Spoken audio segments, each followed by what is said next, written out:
हरिओम, ओम आनंद ma'am, Om Shanti ma'am, ओम ज्ञान ma'am. आप सभी दर्शकों का हमारे चैनल पर स्वागत है।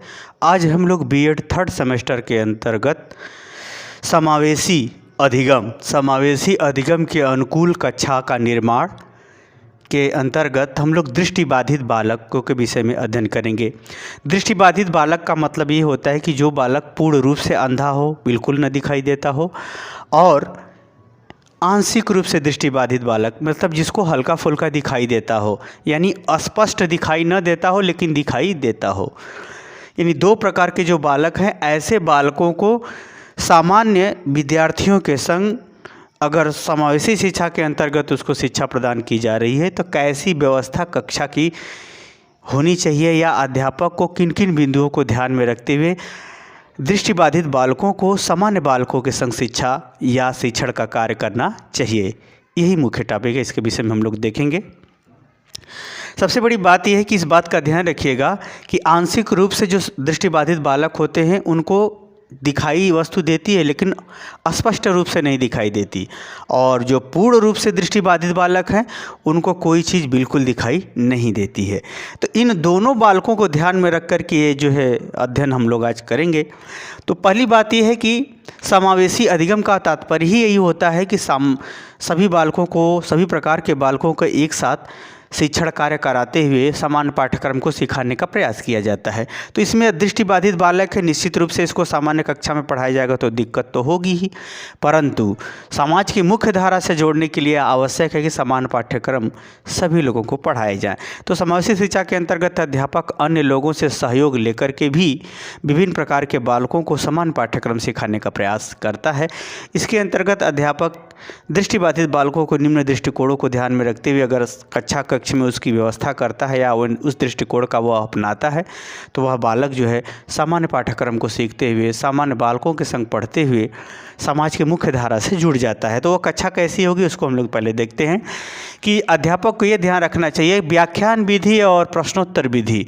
पहला तो ये ध्यान रखना चाहिए अध्यापक को कि दृष्टिबाधित बालकों को पढ़ाने के लिए वह व्याख्यान विधि यानी ज़्यादा से ज़्यादा बोल करके समझाने का प्रयास करे, उदाहरण दे करके समझाने का प्रयास करे, यानी व्याख्यान विधि का ज़्यादा से ज़्यादा वो प्रयोग करे ताकि वो बालक आराम से वह चीज़ समझ जाए, क्योंकि कान से उसको स्पष्ट सुनाई देता है। और प्रश्नोत्तर विधि, ऐसे बालकों को कोई चीज़ जांचना है आया है कि नहीं तो उसे प्रश्न करके वह बात का जो है वो जानकारी ले। वार्तालाप विधि का भी वो प्रयोग कर सकता है, चर्चा विधि का भी प्रयोग कर सकता है। यानी इन सब विधियों का प्रयोग करके ऐसे बालकों को समान पाठ्यक्रम सिखाते हुए समाज की मुख्य धारा से जोड़ने का कार्य या कक्षा में ऐसी व्यवस्था करने का कार्य अध्यापक को करना चाहिए। दूसरा है कक्षा कक्ष में स्थान सुनिश्चित करना। जैसे आंशिक रूप से अगर दृष्टिबाधित बालक है यानी कोई चीज़ उसको स्पष्ट नहीं दिखाई देती है तो ऐसे बालकों को ये सोचना, ये अध्यापक को ये करना चाहिए कि कक्षा कक्ष में उसे आगे बैठा ले, आगे की पंक्ति में बैठा ले, ताकि वह कोई चीज़ जो है जो दूर से बिल्कुल नहीं दिखाई दे रहा था वो पास से आके हल्का फुल्का उसको दिखाई देने लगेगा, तो वह उसको पढ़ने में वो रुचि लेने लगेगा, यानी पढ़ने का प्रयास करेगा। तो अध्यापक को चाहिए कि जो आंशिक रूप से दृष्टिबाधित बालक हैं, जो थोड़ा मोड़ा कम दिखाई देता है, हल्का फुल्का उनको दिखाई देता है, ऐसे बालकों को कक्षा कक्ष में आगे बैठा ले। और पूर्ण रूप से दृष्टिबाधित बालक भी है तो उसको भी अगर वो बैठाएगा तो वह आराम से सुन सकेगा, तो वह भी क्या है एक प्रकार से सीखने का या अधिगम का प्रयास करेगा। तीसरा है कक्षा कक्ष का भौतिक वातावरण। कक्षा कक्ष या भौतिक वातावरण का मतलब यह है कि कक्षा कक्ष ऐसा होना चाहिए कि दृष्टिबाधित बालक आराम से उसमें बैठ सके, आ जा सके, उसको ठोकर वोकर न लगे।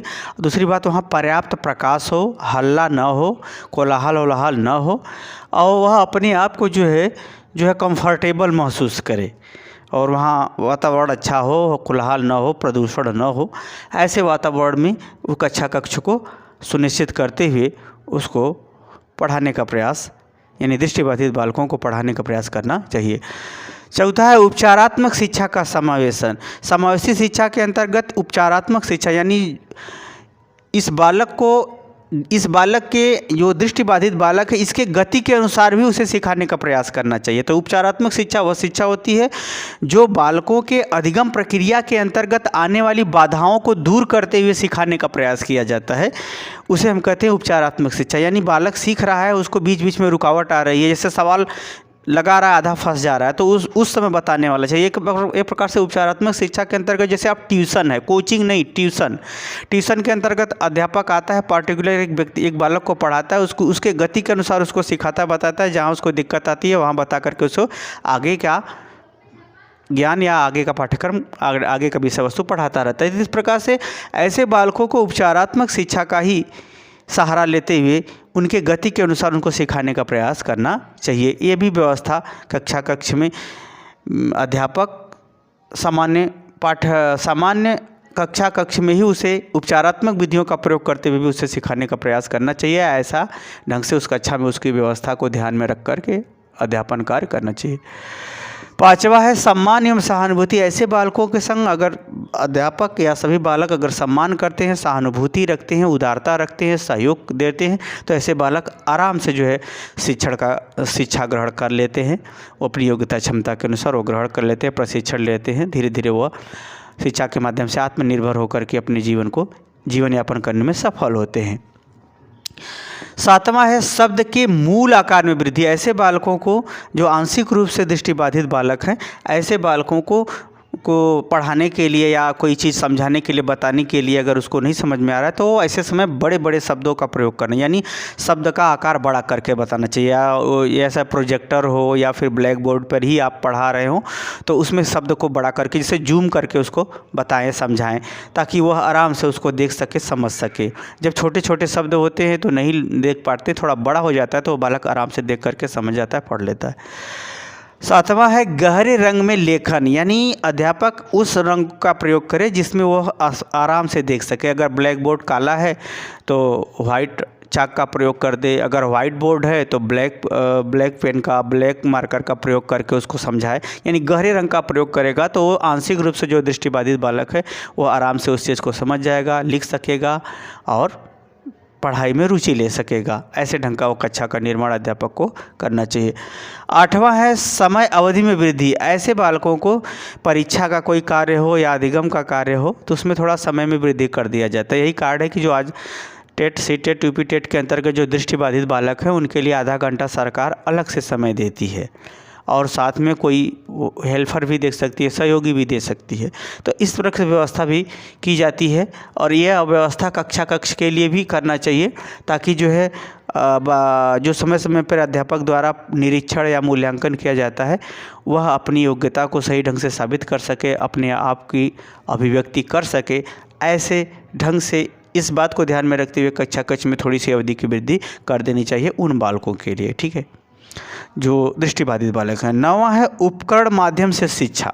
उपकरण माध्यम से शिक्षा दृष्टिपूर्ण रूप से जो दृष्टिबाधित बालक हैं और आंशिक रूप से जो दृष्टिबाधित बालक हैं उनके लिए भी यह उपकरण आज के समय में बहुत महत्वपूर्ण है, जो आसानी से सिखाया जा सकता है उनको।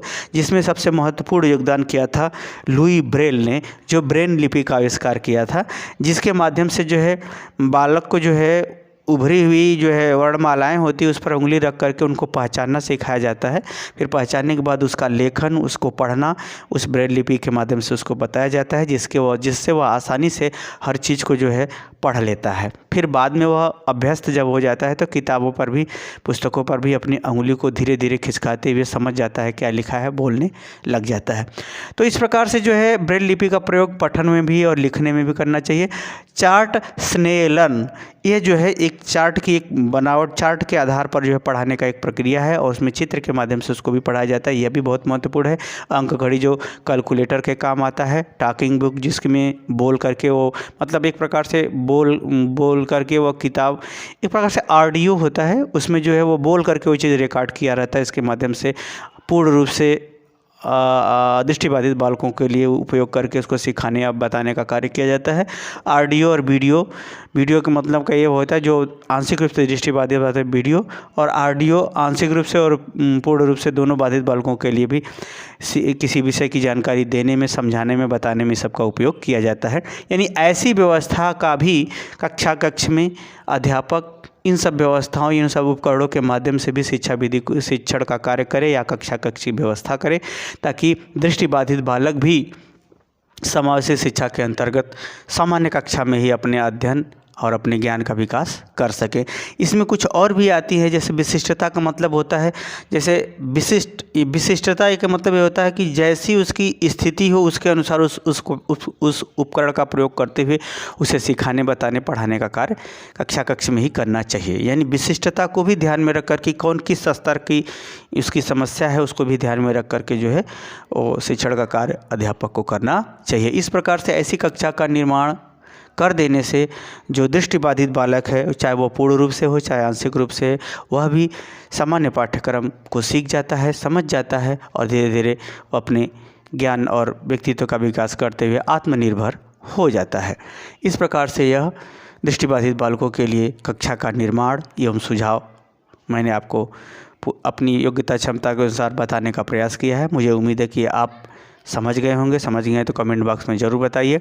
साथ ही मेरे चैनल को लाइक, शेयर, सब्सक्राइब भी कीजिए। आज के लिए इतना ही। हरिओम।